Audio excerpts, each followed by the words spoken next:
ప్రభునందు ప్రియులారా, మీ అందరికీ నా హృదయపూర్వక వందనాలు.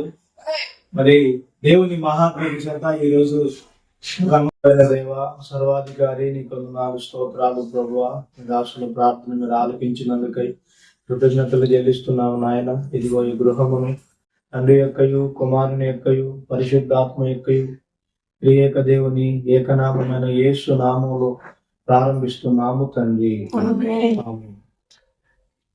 సహోదరులు, పెద్దలు, పౌలన్నని దేవుడు దీవించి కొన్ని సంవత్సరాల క్రితం ఎంతో చిన్న గుడారంలో బిడ్డలు పెట్టుకుని ఎంతో వేదన పడ్డాడు, నీరు గార్చాడు, దేవుని సన్నిధిలో గోజాడాడు.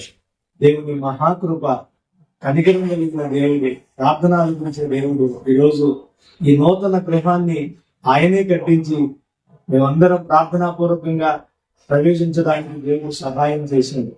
ఈ మాటలు వింటున్న మీ జీవితాలలో కూడా మీరు నమ్మండి, నా దేవుడు నూతన కార్యాలు చేయబోతున్నాడు. ఆయన ప్రార్థనలు ఆలకించే దేవుడు నూతన కార్యాలు జరిగిస్తాడు. పెద్దల కుటుంబంలో చేశాడు. ఈ మాటలు వింటున్న మీ కుటుంబంలో కూడా నా దేవుడు జరిగించును గాక. ఆమేన్. ఆమేన్.